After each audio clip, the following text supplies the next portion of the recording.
Hi, this is teaching writing online and a teaching without walls video for week 6.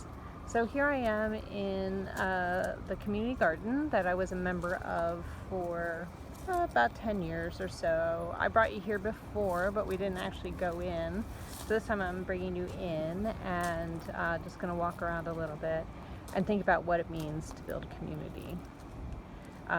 That's the focus for this week's work, and I just wanted to do some meditations on community and what it means and how to build it and what are some of the challenges and possibilities. So when I'm in the garden, I think about the ways that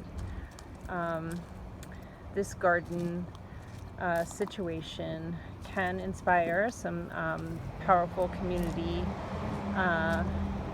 building. One of the ways I think it does is that everybody sort of has their own space and creates their garden the way that they want, and each of them reflects a real individuality and individual interests and knowledge about gardening and knowledge about plants and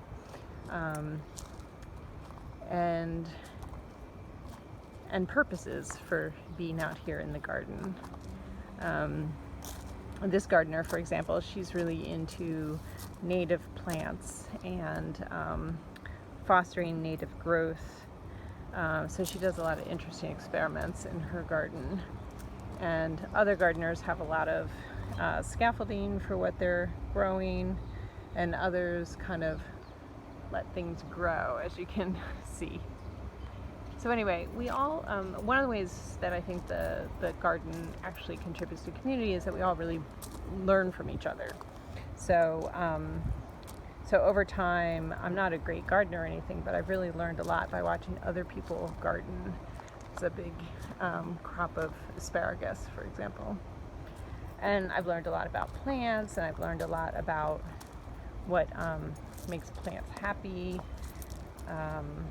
and the different kinds of plants that even exist, and different kind of options for the different for the environment that we're in here. So it's a lot of nasturtium, which are so pretty, and a kitty cat.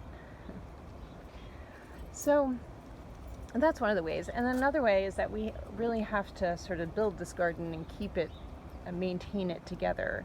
So all these wooden boards here, we have to raise money for them, order them. When we get them, they take a lot to sort of install.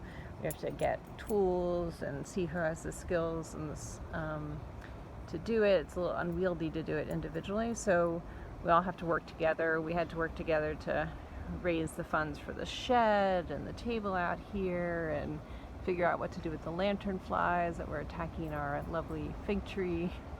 So there's lots of things that we learn together because we're kind of dependent on keeping this garden nice, and we're dependent on each other to do that, and it's interdependent.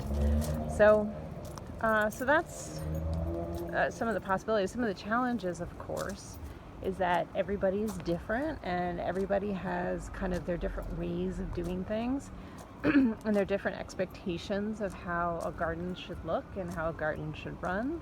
And those things are always sort of constantly, in my experience, being negotiated. And that can be hard sometimes and run into issues. And sometimes we don't understand each other either, or we don't listen well to each other. And that can surface some hard feelings. So community is not always given, nor is it obvious, and it really does take a great deal of listening and working to understand and working to communicate. So anyway, those are just some musings I have walking around the garden today that I thought might be helpful, and I encourage you to do your own musings about community. Where do you see it? What do you think fosters it? What do you think really challenges it? This is an interesting plant. I don't know what it is. And and lots of basil. And how do you grow it online?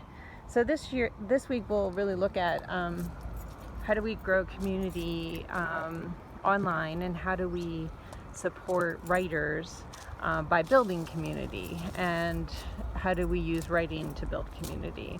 All of those are kind of intersecting questions. And we have an activity to do this week. Our make is really actually to make a community building activity and to test it with each other. And then we have social reading, and we have a blog post to publish around connected learning. So I just want you to sort of think through these ideas and bring them into your work, and be inspired by this lovely garden, and be inspired by your own meditations and your own experiences with community. Okay, have a great week ahead. Thanks.